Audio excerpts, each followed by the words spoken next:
Bienvenue dans cette nouvelle édition du Non-Stop Info. Au sommaire, les 6 chefs d'État de la CEMAC, la communauté économique et monétaire d'Afrique centrale, étaient attendus à Libreville au Gabon ces 7 et 8 janvier. La réunion a été reportée sine die. Le sommet devait aborder plusieurs thématiques économiques, politiques et sécuritaires.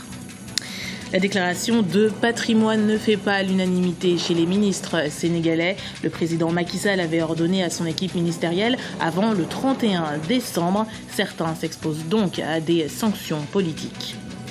Le Cameroun poursuit sa politique économique. Pour l'année 2015, le pays prévoit d'emprunter pour 320 milliards de francs CFA en bons du Trésor, des sommes destinées aux infrastructures.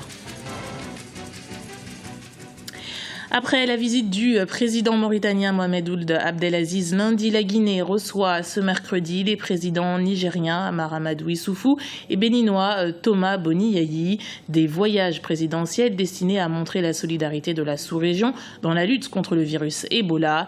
La Guinée, foyer de l'épidémie enregistrée depuis un an, plus de 2400 cas, dont 1550 mortels. Même si l'Organisation mondiale de la santé note une nette régression de la maladie, l'épidémie aura fait dans le monde 7400 victimes. Autre réunion au sommet prévue ce mercredi, les chefs d'État de la communauté économique et monétaire de l'Afrique centrale. Mais d'après un communiqué donné à la presse locale, l'événement aurait été reporté à une date ultérieure pour des raisons encore inconnues. Pourtant, plusieurs thématiques capitales devaient être débattues, comme la libre circulation des personnes, les mesures prises face à la baisse des cours de pétrole ou encore la coopération dans le domaine sécuritaire. Les explications de Birama Saonera. Un 12e sommet décisif pour la communauté économique et monétaire de l'Afrique centrale, la CEMAC. Objectif, échanger sur la situation politique et sécuritaire au sein de cette partie du continent africain. Pour certains observateurs, l'accent devrait être mis sur une mutualisation des efforts afin de faire face à l'insécurité dans la région. Que ce soit une action concertée.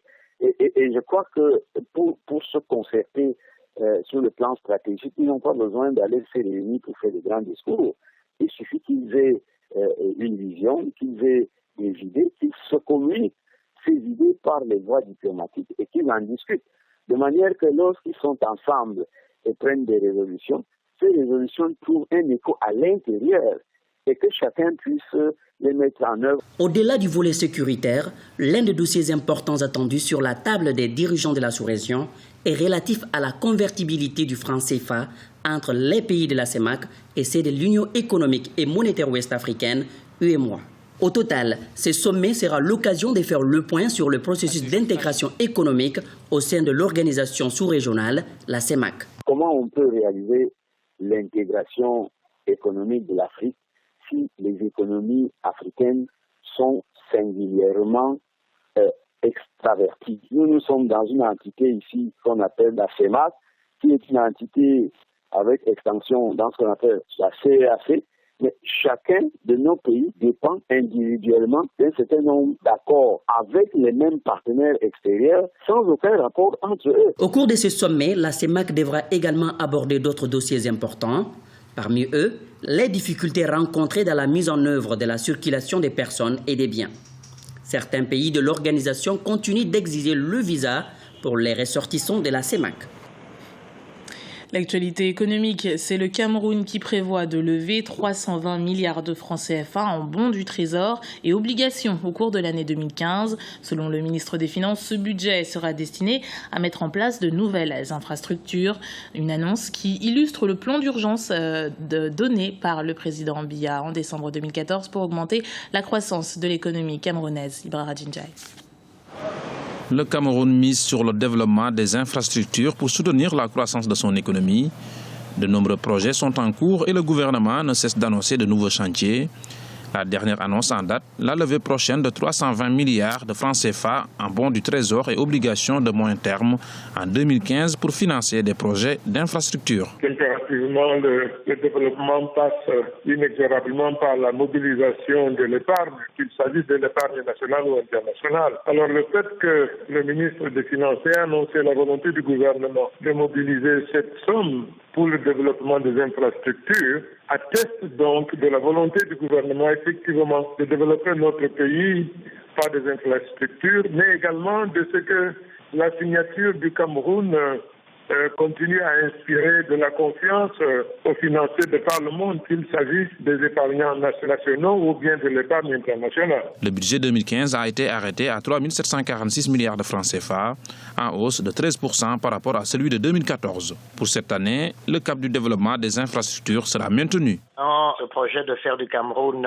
un Cameroun émergent, il y a effectivement la question des infrastructures qui se pose, qui permettrait effectivement dans un certain nombre de domaines, de mettre le pays à niveau et que donc lancer une levée de fonds, d'autant qu'aujourd'hui, quand on regarde sur le marché, les taux sont extraordinairement bas des emprunts qui sont faits sur les marchés tant régionaux qu'internationaux. C'est une bonne chose pour le Cameroun. Ce nouveau financement s'inscrit dans la continuité des politiques de développement des infrastructures entamées depuis quelques années. En guise d'illustration, 200 milliards de francs CFA ont été mobilisés en 2010 et 80 milliards en 2013. Les 150 milliards issus de l'empreinte obligataire 2014 serviront prioritairement à la construction d'infrastructures routières, portuaires et énergétiques. La guerre contre le terrorisme n'est pas encore gagnée. Au Mali, un attentat visant un camp de l'armée a fait 8 morts lundi à Nampala. Fait particulier, cette localité se situe au centre du Mali, proche de la frontière avec la Mauritanie, une zone que de nombreux observateurs croyaient sécurisée. Ibra Radinjaï. Nouvel attentat dans le nord du Mali. Une position de l'armée malienne a subi une attaque ce lundi par un groupe armé à Nampala, au sud de Tombouctou, près de la frontière avec la Mauritanie. L'attaque aurait fait 8 victimes et aurait été revendiquée par le groupe AQMI. Nampala se situe à peu près à 100 km de Djabali, qui est un camp militaire. Et normalement, la sécurité de Nampala relève du camp militaire de Djabali. Donc, c'est des factions qui montent la garde sous forme de rotation. Donc, il n'y a pas un camp à proprement parler à Nampala. Donc, c'est des factions qui montent tout juste pour assurer la sécurité. Donc, c'est cette faction qui a été attaquée par des groupes armés. Donc, pour le moment, le bilan est très mitigé. Officiellement, le gouvernement malien ne donne pas un nombre officiel de morts, mais selon des informations recueillies auprès de certaines populations, on parle entre 5 et 8 morts. L'attaque est revendiquée, en tout cas selon nos informations, par le groupe AQMI. Cette nouvelle attaque soulève la question de l'efficacité des moyens mis en œuvre pour sécuriser la région. Elle risque également d'avoir des conséquences sur les négociations d'Alger. À la veille des prochaines négociations à Alger, normalement qui doivent commencer le 20, donc peut-être que AQMI aussi veut se faire entendre, parce que AQMI n'est pas autour de la table de négociation parce qu'elle n'est pas fréquentable. Donc AQMI n'est pas autour de la table de négociation à Alger. Et voyant que Alger tire vers sa fin, peut-être ils veulent se faire entendre. Et AQMI aussi a ses alliés, parce qu'aujourd'hui, il ne faut pas se voiler la face. AQMI a comme allié Ansardine, AQMI a comme allié le Moudjaou. Il y a une autre dissidence de Ansardine qui vient de se créer, Mourabitoun, donc qui est aussi une autre branche proche d'AQMI. Donc aujourd'hui, voyant que l'accord va se faire sans eux, donc par des voies détournées, ils veulent se faire entendre. Et cela démontre aussi un peu l'inefficacité de la sécurité, en tout cas dans cette partie qui a été toujours attaquée. Toutes les rébellions ont attaqué cette partie. Donc moi je pense qu'il y a non seulement une certaine négligence, mais aussi que ce soit la force Barkhane et même la force MINUSMA, personne ne couvre cette zone.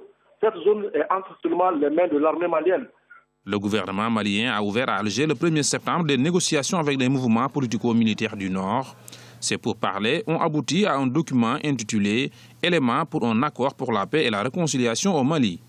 La reprise des négociations est prévue pour le 20 janvier 2015 à Alger, en Algérie. C'était le journal de la rédaction. Merci de l'avoir suivi. Retrouvez dans un instant une nouvelle édition du Non-Stop Info sur Africa 24.